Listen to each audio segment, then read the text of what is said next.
Pak Budi, kepada kita semua, Pak Budi tentu bisa cerita, Pak, apa yang Kementerian Bapak pimpin ini support buat desa-desa wisata, Pak, terutama di Gorontalo, dan terutama sekali supaya desa wisata kita di Gorontalo ini, Pak, bisa disosialisasikan, bisa dijual, bisa kemudian berpromosi kemana-mana lewat digital, ya, infrastruktur langit.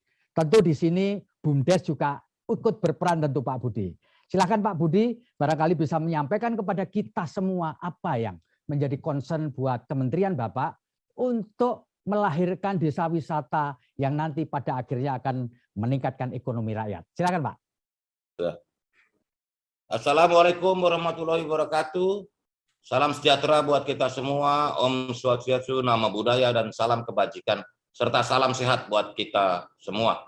Yang saya hormati Pak Joni Plate, Menteri Kominfo, Pak Ririk Ardiansah, Dirut Telkom, Pak Rusli Habibie, Gubernur Gorontalo, Pak Martin Ataha, Wali Kota Gorontalo, Bu Ida Saidah, Tokoh Perempuan dan juga anggota DPR RI, juga Pak Nelson Pomalinggo, Bupati Gorontalo, Pak Tarik Modanggu, Wakil Bupati Gorontalo Utara, Pak Anas Yusuf, Bupati Bualemo, Pak Hamim Pou, Bupati Bone Bolango, Pak Saiful Am Buingga, Bupati Pohuwato, Pak Iskandar Ciko Uno, Ketua HIPMI Provinsi Gorontalo, Ibu Vera Ferial, Ketua ASKI, serta Bapak, Ibu, Saudara sekalian, peserta acara di sore hari ini, yang mohon maaf tidak bisa saya sebutkan satu persatu.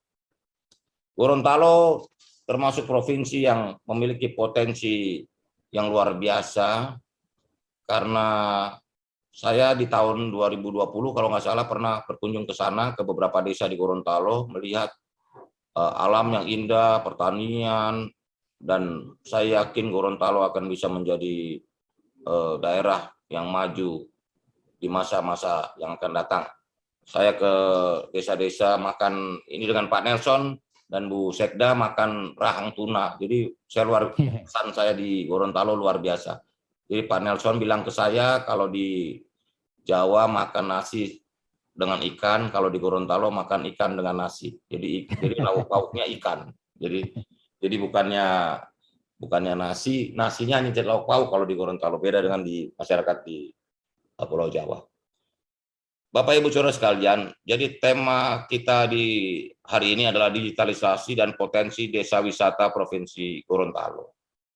Sesuai dengan program nasional kita ini, ada 5 hal yang sangat penting yang harus diwujudkan dan dilaksanakan di level desa, kabupaten, dan provinsi. Ini program nasional kita ini ada 5 yang semuanya mencakup ke dalam pelaksanaannya harus kita bisa eksekusi bahkan di level desa. Yang pertama adalah kemiskinan ekstrim. Angka Badan Pusat Statistik, kemiskinan ekstrim Indonesia saat ini di level 14%. Nah, jadi kita punya tugas bersama untuk bagaimana kita cepat mengentaskan masyarakat dari kemiskinan. Yang kedua adalah stunting. Memang sangat memprihatinkan, angka stunting kita masih sangat tinggi di level 27%. Dan memang terbanyak ada di desa-desa. Yang ketiga, program besar nasional ini adalah soal ketahanan pangan. Dan ketahanan pangan intinya adalah bagaimana produktivitas desa, produktivitas daerah-daerah pertanian ini bisa memproduksi lebih banyak, lebih produktif, sehingga bisa memberikan sumbangsi penting bagi ketahanan pangan nasional. Jadi kita jangan berbicara soal konsumsi saja, tapi juga bagaimana aspek produksinya, terutama produksi tanaman pangan. Dan Gorontalo dengan sentra jagungnya, saya berharap terus meningkat dari hari ke hari.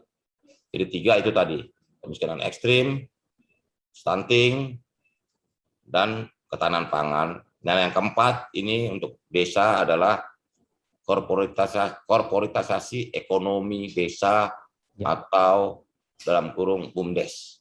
Bagaimana masyarakat desa khususnya bisa mengaktifkan kembali BUMDes-BUMDesnya sehingga bisa menjadi lokomotif pergerakan ekonomi di masyarakat desa. Dan yang terakhir, yang kelima, ini juga penting dan ini ada hubungannya dengan dengan acara hari ini adalah desa digital. Jadi bagaimana digitalisasi ini juga mewujudkan desa digital di seluruh Indonesia. Kominfo sudah ditugaskan untuk memenuhi akses internet untuk seluruh desa yang belum memiliki akses internet, dan kita juga berharap di masa-masa ke depan ini desa memiliki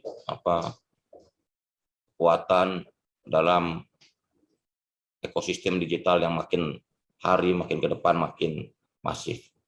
Saya selalu bertanya ke banyak kepala desa yang berjumpa dengan saya dan juga Pak Bupati, Gubernur, ukuran desa digital nggak usah rumit-rumit.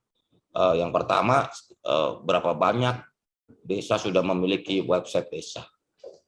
Nah, menurut data kami di Kementerian Desa, saya udah cek, ternyata data desa yang memiliki website desa baru 21.000 dari 74.961 desa. Masih sangat jauh. Itu pun dari 21.000 desa yang sudah memiliki website desa, itu pun masih sangat sedikit yang terupdate atau diupdate data-datanya. Karena apa? Karena data desa itu penting untuk diupdate.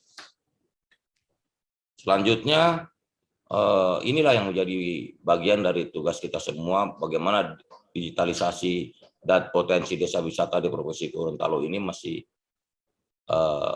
bisa mengemuka, bisa dimunculkan dan dipromosikan ke seluruh Indonesia dan masyarakat dunia. Karena bicara soal digitalisasi kan kita bicara soal keniscayaan dari gerak sejarah masyarakat di seluruh dunia. Kebetulan di tahun ini, di 2022, Indonesia menjadi tuan rumah atau menjadi pemimpin dari G20. Nah, di G20 ini ada 3 isu besar. Yang pertama adalah ekosistem digital, kedua green economy, dan yang ketiga adalah keuangan inklusif. Nah, kembali lagi ke program tadi, ada namanya ekosistem digital. Nah, saya selalu menekankan ini karena percepatan ini harus kita wujudkan. Ekosistem digital itu mengisyaratkan bahwa masyarakat desa harus menjadi subjek, sehingga masyarakat desa harus memiliki akses atau kemampuan dalam literasi digital. Nah, ini digitalisasi dan potensi desa wisata Provinsi Gorontalo ini harus kita tumbuhkan, terutama bagaimana menggerakkan anak-anak muda, potensi anak-anak muda di seluruh desa, khususnya di Provinsi Gorontalo ini, untuk bergerak bersama-sama memajukan desa. Karena terminologinya, paradigmanya bukan Indonesia yang memajukan desa atau Indonesia yang membangun desa, tetapi desalah yang membangun Indonesia, desalah yang memajukan Indonesia. Kami harapkan peran serta seluruh pihak, khususnya pemerintahan provinsi, kabupaten, dan seluruh pemangku kepentingan di desa untuk terus sama-sama bekerja sama, bergotong royong untuk memajukan desa. Karena saya sudah melihat sendiri dengan mata saya, kepala saya sendiri, bahwa Gorontalo ini memiliki potensi yang luar biasa. Jadi sayang sekali kalau nggak maju, sayang sekali kalau nggak dikenal oleh seluruh masyarakat Indonesia dan juga dunia. Potensi yang luar biasa. Kita saya ingatkan lagi tadi di Agustus tahun 2020, saya ke Gorontalo, ada beberapa desa di sana, termasuk ada ikan paus dan apa nama desanya. Desa, coba dicek dulu nama desanya apa waktu itu. Jadi banyak hal yang menurut saya bisa menjadi daya tarik bagi wisatawan, khususnya wisatawan mancanegara dan domestik. Saya ingin mengingatkan juga dalam implementasi desa digital, seluruh pihak harus bisa bekerja sama dengan berbagai pemangku kepentingan, dengan pihak ketiga, lembaga internasional, dan sebagainya. Tadi sudah ada jaringan internet, jaringan Wi-Fi yang berkecepatan tinggi dan bisa diakses dengan baik yang sudah dikerjakan oleh Kominfo. Terus tersedia jaringan komunitas desa yang meningkat, yang bisa dipromosikan. Informasi kondisi sosial dan ekonomi desa dapat diakses publik. Tadi itu fungsi dari desa, website desa tadi. Terus yang kelima adalah tersedia data statistik setiap desa setiap tahun dengan aplikasi statistik dan petugas statistik di desa. Nanti kita akan bantu dari Kementerian Desa untuk mengimplementasikan ini ke seluruh desa di seluruh Indonesia. Jadi rasio penerimaan perpajakan terhadap PDBC desa itu dengan digitalisasi itu trennya meningkat 12% per tahun. Jadi pembentukan, pengembangan, revitalisasi desa, BUMDes-nya, penyediaan listrik desa, ini semua prioritas penggunaan dana desa. Selanjutnya saya ingin menyampaikan tentang pengembangan teknologi informasi dan komunikasi. Jadi pengembangan, pengelolaan, dan pengintegrasian sistem administrasi keuangan dan aset desa dengan aplikasi digital yang disediakan oleh Kementerian Desa Pembangunan Daerah Tertinggal dan Transmigrasi. Di tahun 2035, Bill Gates, pendiri Microsoft, sudah memprediksi bahwa dunia akan cashless di tahun 2035. Bisa mungkin lebih cepat dari itu. Karena itulah kita juga sebagai negara dan masyarakat Indonesia harus siap manakala transaksi keuangan digital dan elektronik makin masif dan makin tinggi. Menurut data OJK yang saya dapat, literasi keuangan di Indonesia baru 79%. Dan kita berharap di tahun-tahun ke depan kita harus terus menggerakkan sehingga seluruh warga Indonesia bisa memiliki akses keuangan. Jadi konsep keuangan inklusif ini artinya seluruh warga masyarakat bisa mengakses institusi keuangan, baik itu bank, asuransi, dan sebagainya. Pengembangan dan pengelolaan dan pengintegrasian sistem informasi desa yang berbasis aplikasi digital sudah disediakan oleh Kementerian Desa Pembangunan Daerah Tertinggal dan Transmigrasi. Dan juga pengembangan keterbukaan informasi pembangunan desa berbasis aplikasi digital. Pengadaan sarana dan prasarana teknologi informasi dan komunikasi berbasis aplikasi digital meliputi tower, jaringan internet, pengadaan komputer, smartphone, dan biaya berlangganan internet. Selanjutnya adalah kegiatan pengembangan, pengelolaan, dan pengintegrasian teknologi informasi dan komunikasi yang sesuai dengan kewenangan desa yang diputuskan dalam musyawarah desa. Saya bersama teman-teman di Kementerian Desa sudah merumuskan bagaimana definisi desa digital sebagai smart village. Smart village atau desa cerdas adalah desa yang mampu meningkatkan kesejahteraan dan kualitas hidup masyarakat melalui pemanfaatan teknologi dalam berbagai aspek pembangunan desa. Jadi yang pertama adalah desa yang mampu meningkatkan kesejahteraan dan kualitas hidup masyarakat.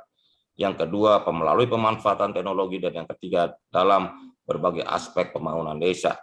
Jadi mulai kita pasal 77, 78 Undang-Undang Desa tentang tujuan pembangunan desa, metodenya, dan aspek pembangunan desa yang meliputi pemenuhan kebutuhan dasar, pembangunan sarana prasarana desa, pengembangan potensi ekonomi lokal, pemanfaatan sumber daya alam dan lingkungan secara berkelanjutan.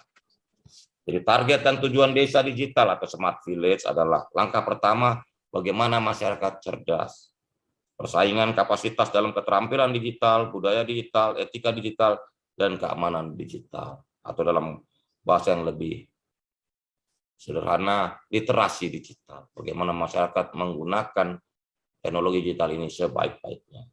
Langkah kedua adalah ekonomi yang cerdas, smart ekonomi dalam pengembangan perdagangan digital, e-commerce, bagi BUMDesa dan BUMDes bersama, dan UMKM, penerapan Internet of Things atau IoT untuk menambah nilai ekonomi usaha warga desa. Berikutnya adalah tata kelola yang cerdas, di mana peningkatan kualitas interaksi pemerintah desa dan masyarakat dengan pemanfaatan teknologi digital. Selanjutnya, mobilitas cerdas, jadi pengembangan jaringan infrastruktur digital di level desa. Lingkungan cerdas, pengembangan teknologi untuk pengelolaan, dan proteksi lingkungan, dan mitigasi bencana. Yang terakhir adalah goal atau final condition adalah kehidupan yang lebih cerdas. Pemanfaatan teknologi untuk mendukung peningkatan kualitas pendidikan, kesehatan, dan memperkuat kohesi atau para teman-teman untuk bagaimana setiap desa memiliki website desa. Karena itu yang pertama kali. Website desa menjadi hal yang sangat penting bagi kita bicara tentang digitalisasi desa. Kata kuncinya untuk diukur dengan gampang adalah bagaimana setiap desa di Indonesia memiliki website desa yang dinamis, bukan website desa yang 2 tahun sekali datanya baru diupdate. Gitu. Karena itulah perlu pelatihan-pelatihan, perlu terus pengembangan kapasitas, sehingga di masa-masa depan kehidupan teknologi digitalisasi ini bisa memberikan dampak dan nilai tambah bagi kemajuan masyarakat, dan intinya adalah peningkatan kesejahteraan masyarakat.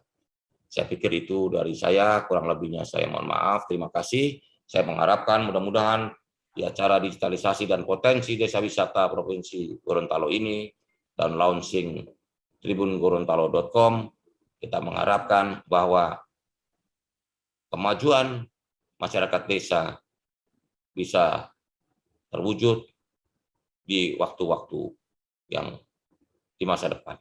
Dan semua itu memerlukan kerja keras, kerjasama pentahelix di antara kita semua, yang melibatkan kampus, media massa, swasta, pemerintahan, dan seluruh stakeholder masyarakat untuk bersama membangun desa dan menggerakkan dan mewujudkan potensi desa wisata di Provinsi Gorontalo. Terima kasih sudah nonton.